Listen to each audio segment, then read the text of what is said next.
आयर साहब, ये शुरू हुआ है, ये एक नया प्रोसेस शुरू हुआ है, या ये जो पिछला प्रोसेस था उसमें एक नई इब्तिदा हुई है कि हम मेरे इसको ख्याल में कंटिन्यू दूसरी चीज़ जो आप कह रहे हैं कि कि हम पुराने जहाँ पे प्रोसेस में जी एक कदम उठाया गया है। और जैसा कि मैंने आपको आगे कहा था, ये कॉम्पोजिट डायलॉग के जो नतीजे निकल सकते थे, मुझको लगता है कि वो निकल चुके हैं। और जो जिस रीस्ट्रक्चरिंग की बात मैं कर रहा हूँ, अव्वल तो नए मसलों का है। अब आप देखिए टेररिज्म का जो है, 1997 में 1997 में जबकि ये कॉम्पोजिट डायलॉग शुरू हुआ तो एक सब्जेक्ट था टेररिज्म एंड ड्रग ट्रैफिकिंग। जी ये दोनों जुड़े हुए थे तब। लेकिन आज के दिन 26/11 के बाद, और भी कहिए कि जो अमेरिका में हुआ 9/11, और फिर आपके यहाँ तकरीबन, जहाँ तक कि मेरे आंकड़े सही हैं, 2688 पाकिस्तानी शिकार बने हैं टेररिज्म के इस पिछले साल में।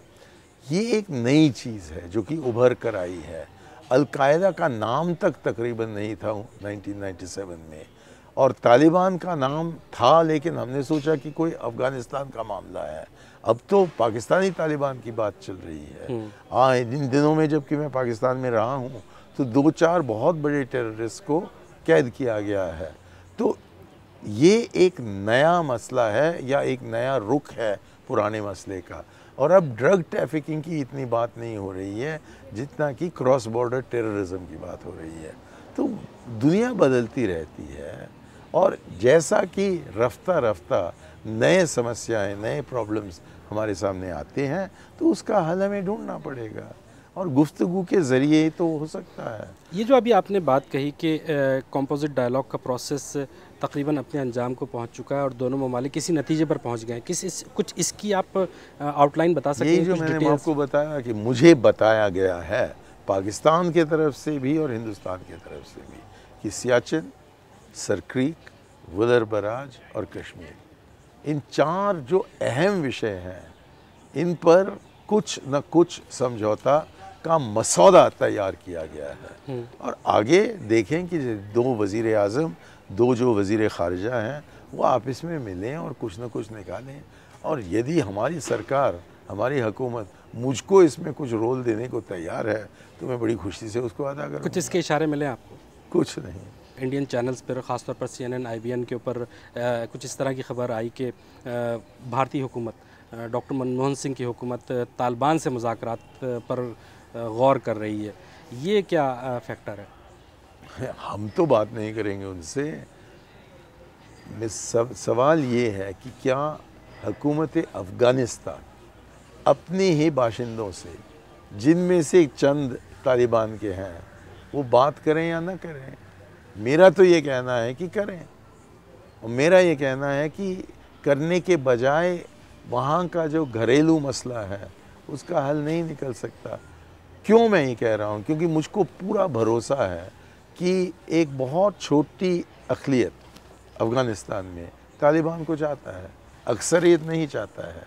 और इसको हम साफ नज़र में ले आए कि अफ़गानिस्तान के बाशिंदे चाहते हैं कि डेमोक्रेसी हो, चाहते हैं कि लिबरलिज़म हो, चाहते हैं कि महिलाओं को, ख़वातीन को पढ़ाई में कोई रोक टोक न रहे, चाहते हैं कि टेलीविज़न चले और गाना हो तो वो भी गाएं।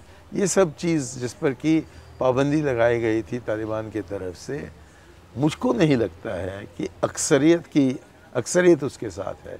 मैं वापस पाकिस्तान और भारत ताल्लुकात पर आऊँगा। आपने गुफ्तगू के शुरू में कहा कि पाकिस्तान और भारत के दरमियान कोई ऐसा मैकेनिज़्म बन जाना चाहिए जिसमें वो दोनों ममालिक के दरमियान बातचीत का अमल ना टूटे। वो मैकेनिज़्म कैसे बन सकता है? बहुत आसान। 2 तवारीख हमें बताता है कि जबकि यूनाइटेड स्टेट्स और अमेरिका और वियतनाम के बीच में बहुत बड़ा जंग चल रहा था, तब उन्होंने गुफ्तगू शुरू की होटल मैजेस्टिक पेरिस में, और हर थर्सडे के दिन वो वहाँ मिलते थे, कुछ कहने को हो या ना हो। इसको आप मन में रखिएगा। दूसरा है पैनमुनजोम, जहाँ की उत्तर नॉर्थ कोरिया और साउथ कोरिया उस मेज पर पहुँचते हैं जो कि सीमा के ऊपर लगा हुआ है। तो किसी दक्षिण कोरियन को नॉर्थ कोरिया नहीं जाना है, सरहद पे मेज लगी हुई है और बिल्कुल सरहद पर लगी हुई है। तो मेरा ये कहना है कि इन दोनों को मद्देनज़र रखते हुए हम अपनी गुफ्तगू जारी करें वाघा अटारी पर कि पाकिस्तान का वफद 56 वर्षों से आपने ये पूरा कहा, तो कहूँ, हाँ आपने कहा कि 56 वर्षों से ये प्रोसेस जारी है साउथ कोरिया नॉर्थ कोरिया के दरमियान, लेकिन क्या उनके ताल्लुकात मामूल पर आ गए? ताल्लुकात पर नहीं है, वो क्या उनके मसाइल खत्म हो गए? उसका उस गुफ्तगू का मकसद है कि जो आर्मिस्टिस साइन किया गया था 1953 में वो जारी रखे और कोई वायोलेशन नहीं हुआ है। तो जिस मकसद से वो मेज लगाया गया है वो पूरा होते रहा है पिछले 56 साल से। अब हिंदुस्तान और पाकिस्तान की गुफ्तगू में मकसद जो है वो मुख्तलिफ हो गई, लेकिन मैं ये समझता हूँ कि बातचीत के ज़रिए हल निकले या न निकले, जब बातचीत हम नहीं करते हैं तो कोई हल नहीं निकल सकता है। तो इसलिए मैं चाहता हूँ कि गुफ्तगू हो, और क्योंकि मैं पाकिस्तान और पाकिस्तानियों को पिछले 30 साल से जानता हूँ, मुझको नहीं लगता है कि हम बातें करें तो कोई हल नहीं निकलेगा। यानी जितने भी मसाइल हैं, जितने भी मुतनाज़ मामलात हैं, उनका हल है दोनों मुल्कों के पास। बिल्कुल हल है, all you need is goodwill. इसमें एक नई आखिरी सवाल होगा, ये सऊदी अरब का दौरा किया डॉक्टर मनमोहन सिंह ने, और उसमें उन्होंने शशि थरूर ने और फिर डॉक्टर मनमोहन सिंह ने भी ये कहा कि इंटरलोक्यूटर का रोल प्ले करें। इस पर भी बड़ा शोर मचा हुआ है। कोई इसमें अर्थ नहीं बनता। ये थरूर ने इस अल्फाज को गलत तरीके से इस्तेमाल किया, तो डिप्लोमेसी नहीं उसको जानते? कभी नहीं कहना चाहिए था। अरे भाई, वो 6 महीने का बच्चा है, उसने कहाँ पहले कूटनीति की है, वो यूएन में बैठे थे।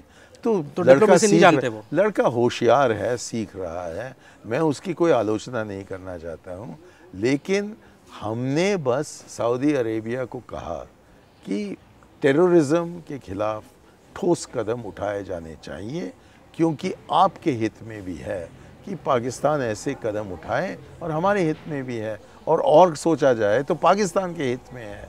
तो ये कहना कि जो कुछ भी हमने आपको दिया है लिटरेचर है, ऐसे रद्दी के डिब्बे में नहीं फेंकते। लेकिन मैं तो शशि थरूर के सऊदी अरब मनमोहन सिंह साहब से ने भी हमने बिल्कुल साफ कहा है कि मनमोहन सिंह साहब ने भी कहा क्या कि सऊदी अरब अगर पाकिस्तान और भारत के जो ताल्लुकात हैं उनको मुस्तहकम करने में कोई किरदार अदा कर सकता है तो वो करे। ना, हमने ऐसा कुछ नहीं कहा। आई एम सॉरी, उन्होंने बस इतना कहा कि पाकिस्तान का तो जिक्र ही नहीं हुआ था सिवाय टेररिज्म के सिलसिले में, और वहाँ उन्होंने उनसे कहा कि आपके हित में है, हमारे हित में है, और पाकिस्तान के खुद अपने हित में है कि ये टेररिज्म जिसका जड़ पाकिस्तान के सरजमीन में है उसको उखाड़ा जाए ताकि हम तीनों बचें। इतना ही तो कहा उनसे। हम कोई इंटरलॉक्यूटर नहीं चाहते हैं, कोई मीडिएटर नहीं चाहते हैं। मुझको नहीं लगता है कि आप और हमारे बीच में कोई बंदर आ जाए और ले जाए जो हमारे बीच में हम झगड़ा कर बंटवारा कर दें। बहुत शुक्रिया आपका, बहुत शुक्रिया। बहुत बहुत शुक्रिया।